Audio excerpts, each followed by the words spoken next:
everybody, thanks for watching. For my Never Pay Again members, make sure you guys are going to Conscious courses on Merkabah Academy and going down to Never Pay Again membership. That's where the videos are.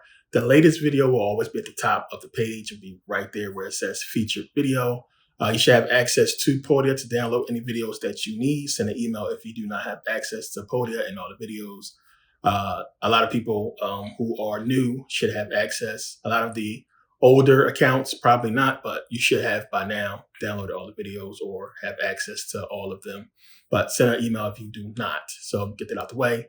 If you guys missed the sale, I know a lot of people did, it was only up for the weekend, but make sure you guys take advantage of this. This sale was up for just the weekend. It's going to be taking down pretty soon. So it's Never Pay Again membership, meaning you will get access to Podia and all the original videos, all the downloads, all upcoming videos, which new videos are coming this week. So take advantage of this sale. It will be gone probably before you finish watching this video. Also finish up the lecture on the gospel of hip hop at UNLV. This video, once it's edited and everything, will be on Merkabah Academy for my Never Pay Again members. So yeah, get into this video because a lot of questions. A lot of people have seen the video that Kyrie Irving posted for the Hebrew Israelites. And a lot of people got questions. Of course, it's always have a lot of videos on the Hebrews. It's so much to get into, which I already got into a lot of this, but there's this confusion that I want to correct in this video. A lot of people, of course, hear the Hebrew Israelite teachings and sounds all well and good until you actually go and study what they're talking about. A lot of people are just, turned off by the hate and, just the rhetoric and what's surrounding what they're saying. So most people, when they really dive into it, they stop.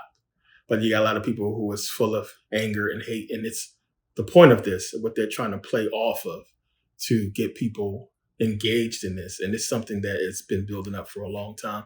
And there's a lot to that. So one of the things you got to understand, like I said this before, this is not a coincidence.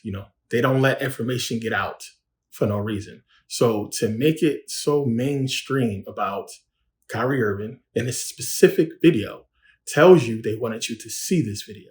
They wanted you to watch it for a reason. Black people especially. They wanted to build up this understanding and attention for what's in that video, something they've been trying to do for a long time. It's one of the reasons why, this has been going on. But as I said, anybody who digs into the research, it's easy to debunk the whole teachings of the Hebrews, just the same as the Christians, because it relies on faith. So when somebody's speaking negatively about a Black person, we say racism. Same thing with the Asian, we say racism, Mexican, Puerto Rican, racism. But you speak negatively about Jewish people, you're anti-Semitic. And it's like, okay, what is this whole, we know what racism is, but it should be racism as well, right? But no, it's anti-Semitic. And it's like, they want you to look that word up because they want you to understand how much they are against it and what that means and what you're really speaking against when you're being anti-Semitic. So it's like, we're going to warn you about this. And if you still accept that, then we understand who you are. But the argument against him posting what he posted was so huge and, drug out. They had people come to the game and heckle him and, the guy was suspended. This is all national news. Everybody know about it. So people, of course, ran to Amazon, which again, Amazon has a lot of the same sponsors as the NFL, the NBA, NHL, all sports. Same sponsors, same people. They sponsor a lot of these people. And I have a lot of companies, of course, that sell. I mean, everybody sells on Amazon. So no one was outraged that Amazon chose to sell this movie. Nobody's outraged that, people can just go and buy it. The backlash went on Kyrie, and then the movie was still there and made a lot of money because of the situation. So a lot of people went and supported these guys and because they were supporting Kyrie, and a lot of people was interested in the video, the movie, and a lot of people had a lot of questions. So, more than ever. A lot of my family members and friends watched it. A lot of people, bought into it. And you have people who were, just beginner, conscious, just knowing about Dr. Ben and knowing about John Henry Clark and a couple books. And it's one of the things yeah, a lot of, Hebrews brought to my attention about Dr. Ben, being Jewish. And a lot of people don't know that. Dr. Ben, they'll tell you straight out, rest in peace. Yeah, he's Jewish, born of Jewish parents, and had a bar mitzvah, the whole nine. And he understands Judaism. But if you watch the debate that he had with Rabbi Arthur Seltzer, yeah, he talked about all this, and he basically broke down his thoughts on all of it and said just because he's, Jewish doesn't mean he believes in the Jewish mythology, which he called it mythology. He also said, Jews is not a race. It's not a race of Jews. It's not such thing. That was one of the points of the argument about there is no Jewish race because you have black and white, and it's one of the things where they want to separate that. And of course, even the Hebrews understand this. The black Hebrews understand it's different races of Jews, but it's no one, race of Jews. So, but he says clear as day for the Hebrews who think that, oh, it's a big deal that Dr. Ben talked about Judaism. If you paid attention to what he actually said, he basically told you it was allegory, it was mythology, and he doesn't believe in it. He broke down how, of course, if Moses was actually in Egypt, then he got the Ten Commandments idea from the negative confessions that's in every school in Egypt. So it's no way God just so happened to give him these commandments that's the same as what's written in the Egyptian schools all throughout Egypt. So he made that point, and he doesn't believe in any of that stuff. So let's get that out the way. But one of the things you got to understand is the confusion comes into this point where we have the fall of Egypt and the rise of Judaism. If you are a historian, if you look through history at this period of time, it's conquest. And it's what people always forget. Conquest was going on. A lot of things happen throughout conquest. And when a ruling class comes in and takes over, things change. So, just think about it. Why would you conquer a people if their civilization and system is cohesive with yours? If they're doing the same as you and what you want them to do, there's no point in conquering. It's no point in taking over. And, there's no need to. But when the Persians conquered the Egyptians, we get into all this, and the Greeks conquered the Persians in Egypt, then everything shifted. We have, as I showed you here, I took this picture myself in the Cairo Museum in Egypt. And this is Serapis Christos. And this is hundreds of years before Jesus Christ is supposed to have been born and died. So you have here, first look, when you see this, you think Jesus, clear as day. So we have this, we have Zeus Ammon, Jupiter Ammon as well from the Romans. And it's clear as day showing you that before we get Christianity, we have this ruling, these conquerors trying to instill the worship of gods in their image. So we had the Egyptians have their own understanding of what we call religion or what they believed in, and it doesn't coincide with the Greeks. The Greeks had their mythology. They had their own understanding based off Egyptian mythology. So we get, after conquest, we see Ptolemy dressed as Egyptian. Showed you guys in the Greco-Roman section in the Cairo Museum, the whole, Greeks trying to be exactly like the Egyptians to where they dressed like the Egyptians. They made stelas. They basically tried to change their ways into the Egyptian ways. And we understand when you go to Egypt, there are hieroglyphs of the Greeks. Once they took over, we have Alexander and hieroglyphic, as well as the Ptolemies. So we understand we have this conquering by the Greeks and them try to assimilate the Egyptian culture into their culture and take over. And obviously that didn't work. They made these gods up and tried to get the people to worship them for reasons that I got into in previous videos. And there is clear as day showing Greeks forcing the worship of gods they made up on the people of Egypt. And you have to understand, this is where the whole confusion comes into play. What we call Israel was a part of the ancient Egyptian empire. Plain and simple. So again, you go into the book of Genesis and you go into Exodus, I should say, and you have the Jews fleeing, so-called Exodus. And no matter what happened, Moses parting the sea, all that crap, whatever happened, when it was done, they were still in Egyptian territory. So they want you to believe that these hundreds, thousands of Hebrews was traveling throughout the Egyptian empire. Just think about it. You being on your block or where you live and you see thousands of people walking through. Like, that's something you would notice. Like, nobody wrote about this. Nobody talked about these people. They are not mentioned. But we see in the Bible them, messing with these people and eating with them and all kinds of stuff and running into these tribes that they conquer or what have you. But nobody's talking about these people. And that's one of the reasons why they have the conquest of these people, so they can say, well, they conquered the people who would have been around to talk about them. But, that's bull. So we have these people traveling throughout the Egyptian empire, interacting with the Egyptians on many occasions, and the Egyptians do not address them as Hebrews or Jews or make any reference to this huge group of people doing so many amazing things. So we take that into account. The confusion comes in here. You have the conquest of the Ptolemies. They conquer Egypt.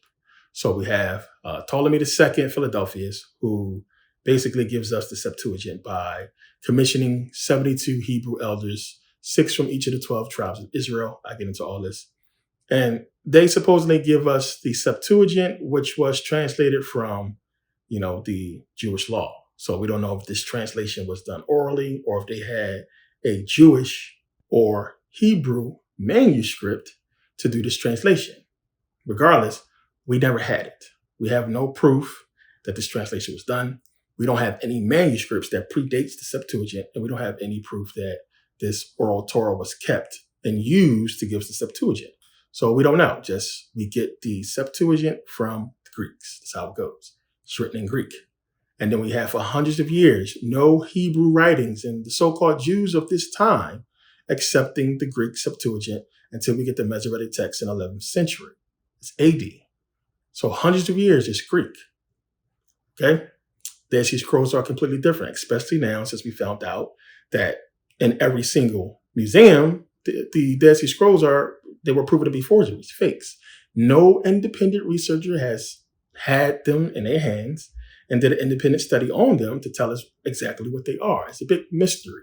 So we can't even really get into that.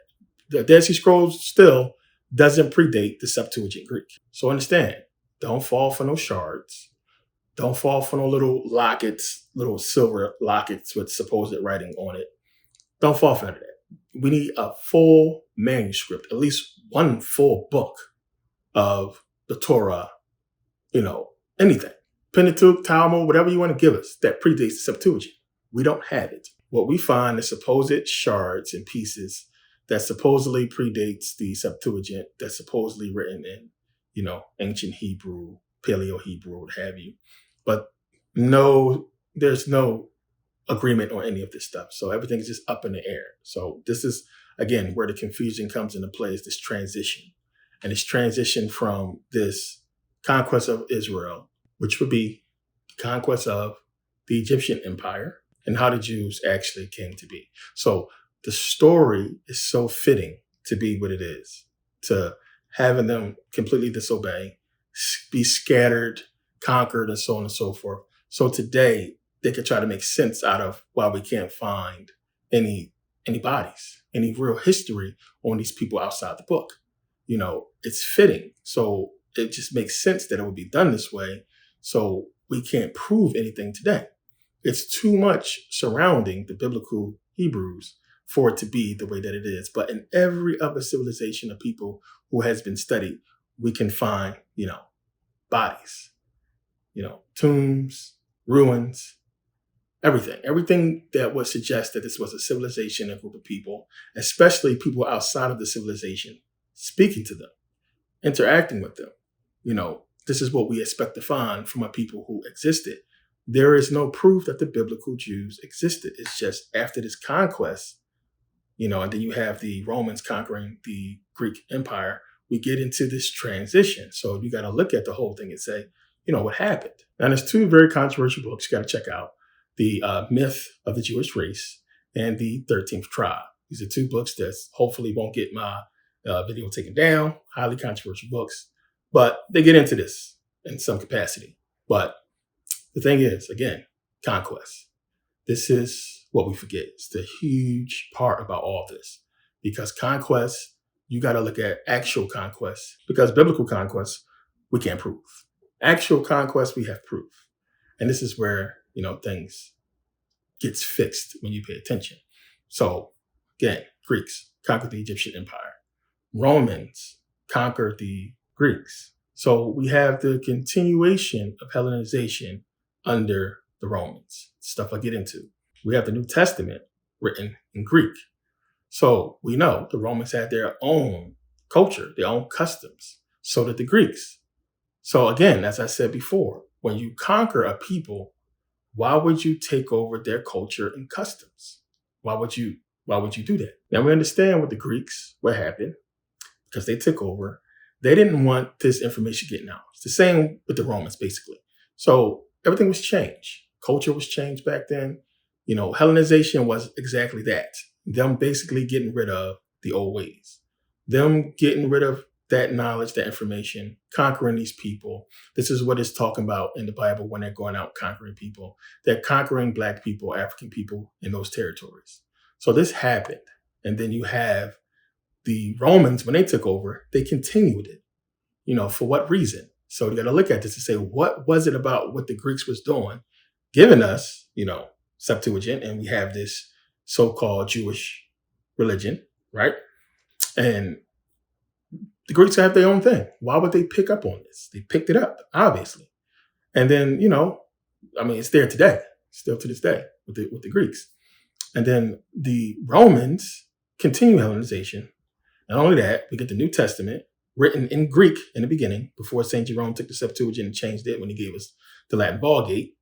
But the whole thing is we're supposed to believe Constantine, who was supposedly pagan, who was the, Roman emperor or what have you, he had a dream that, Jesus gave him a symbol, told him that, hey, if you put this symbol on your shield and carry it out to Milvian Bridge, you will have success in your battle with Maxentius. And that's supposedly what he did. He had success and, converted. He goes into the church and, converts or what have you. But there is no proof of that, of course. We can't prove none of that. It's just what's said to give validity to the conversion of the Romans for hundreds of years, following their own culture and philosophy, to taking the teachings or part teachings from the Greeks, who they just so happened to conquer, which we have Judaism, and giving us the New Testament from the Old Testament, which from what we can prove comes from the Greeks. Can't say it comes from the Hebrews because we don't have no proof of this. There's no proof. We have the Greek writings and then what follows.